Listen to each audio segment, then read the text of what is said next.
அமெரிக்காவுடனான வர்த்தக முரண்பாடுகள் உச்சக்கட்டத்தை எட்டியுள்ள நிலையில் கனடா டாலரின் மதிப்பு வரும் நாட்களில் மேலும் அதலபாதாளத்திற்கு செல்லும் என சர்வதேச பெருமுதலீட்டாளர்கள் பில்லியன் கணக்கில் பந்தயம் கட்டத் தொடங்கியுள்ளனர்.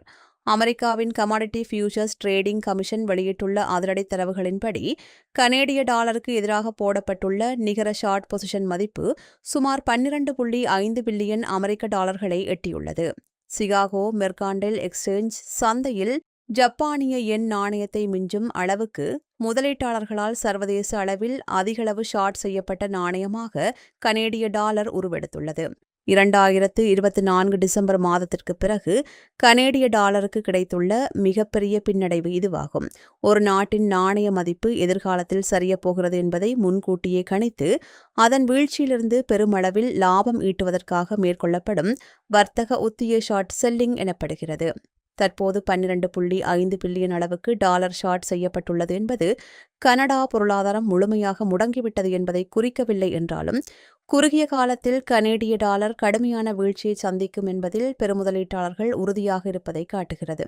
அமெரிக்க அதிபர் டொனால்ட் ட்ரம்ப் கனடாவிலிருந்து இறக்குமதி செய்யப்படும் குறிப்பிட்ட பொருட்களுக்கு 50% கூடுதல் வரி விதிக்கும் பிரகடனங்களை வெளியிட்டுள்ளார். இதனால் மது, சிமெந்து, பால் பொருட்கள், உடைகள், மரச்சாமான்கள், நீச்சல் குளம் மற்றும் ஐஸ் ஹாக்கி உபகரணங்கள் பாதிக்கப்படவுள்ளன.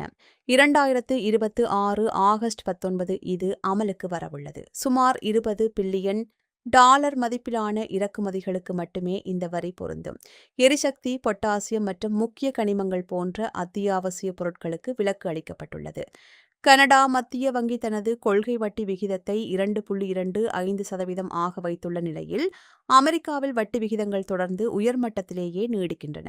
இதனால் அமெரிக்க முதலீடுகளில் அதிக லாபம் கிடைப்பதால் உலக முதலீட்டாளர்கள் கனேடிய டாலர்களை விற்றுவிட்டு அமெரிக்க டாலர்களை நோக்கி படையெடுக்கின்றனர். 2026 ஆண்டிற்கான கனடாவின் பொருளாதார வளர்ச்சி கணிப்பை பேங்க் ஆஃப் கனடா 1.2%இலிருந்து 0.7% குறைத்துள்ளது. உற்பத்தி குறைவு மற்றும் வர்த்தக நிச்சயமின்மையால் கனேடிய டாலர் மீதான நம்பிக்கை சரிந்துள்ளது. இதற்கு முன் முதலீட்டாளர்களின் பிரதான இலக்காக இருந்த ஜப்பானிய யென் சரிந்தபோது ஜப்பான் மத்திய வங்கி நேரடியாக சந்தையில் தலையிட்டு நாணயத்தை மீட்டெடுத்தது. ஆனால் கனேடிய டாலரை காப்பாற்ற பேங்க் ஆஃப் கனடா உடனடியாக வட்டியை உயர்த்தாது என்பதால் முதலீட்டாளர்கள் எவ்வித அச்சமுமின்றி கனேடிய டாலரை ஷார்ட் செய்து வருகின்றனர். அமெரிக்கா செல்லும் கனேடியர்களுக்கு ஹோட்டல், உணவு, எரிபொருள் மற்றும் ஆன்லைன் ஷாப்பிங் செலவுகள் கணிசமாக உயரும். வெளிநாடுகளிலிருந்து இறக்குமதி செய்யப்படும் உணவு, எலக்ட்ரானிக்ஸ் மற்றும் மூலப்பொருட்களின் விலை உயர்வதால் கனடாவில் பணவீக்கம் அதிகரிக்கும் அபாயம் உள்ளது. பொருளாதாரம் மந்தமடைவதால் வட்டியை குறைக்க வேண்டிய கட்டாயம் ஒருபுறம், இறக்குமதி செலவு கூடுவதால் வட்டியை குறைக்க முடியாத நெருக்கடி மறுபுறம் என பேங்க் ஆஃப் கனடா இரட்டை சிக்கலில் மாட்டியுள்ளது. இதனால் வேரியபிள் மார்ஜெட் வைத்திருப்பவர்களுக்கு உடனடியாக வட்டி நிவாரணம் கிடைப்பது கடினம். அனைத்து தரப்பினரின் பார்வையும் 2026 ஆகஸ்ட் 19 நோக்கியே உள்ளது.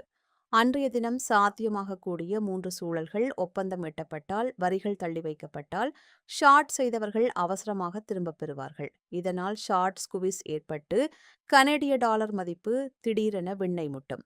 வரிகள் அமலானால் கனடாவின் ஏற்றுமதி கடுமையாக பாதிக்கப்பட்டு டாலர் மதிப்பு மீண்டும் அதலபாதாளத்திற்கு செல்லும். வர்த்தக போர் தீவிரமடைந்தால் புதிய பொருட்களுக்கும் வரி விரிவாக்கம் செய்யப்பட்டு CUSMA-USMCA ஒப்பந்தமே கேள்விக்குறியாகும்.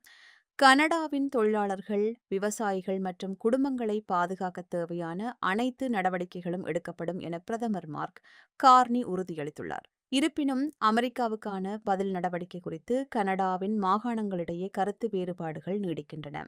கனேடிய டாலர் முற்றிலும் முடங்கிவிட்டது என்றோ அனைத்து பொருட்களுக்கும் 50% வரி என்றோ பீதியடைய தேவையில்லை. இருப்பினும் 12.5 பில்லியன் டாலர் அளவிலான இந்த பந்தயம் கனடா பொருளாதாரத்திற்கு விடுக்கப்பட்டுள்ள தீவிர எச்சரிக்கை மணியாகும். இது போன்ற பல செய்திகளை தெரிந்து கொள்ள நம்முடைய சமூக மீடியா யூடியூப் சேனலை சப்ஸ்கிரைப் செய்து அருகிலுள்ள பெல் பட்டனை கிளிக் செய்யுங்கள். மேலும் செய்திகளை உடனுக்குடன் தெரிந்து கொள்ள சமூகமீடியா.com என்ற இணையதளத்தின் வாயிலாக எங்களுடன் இணைந்திருங்கள்.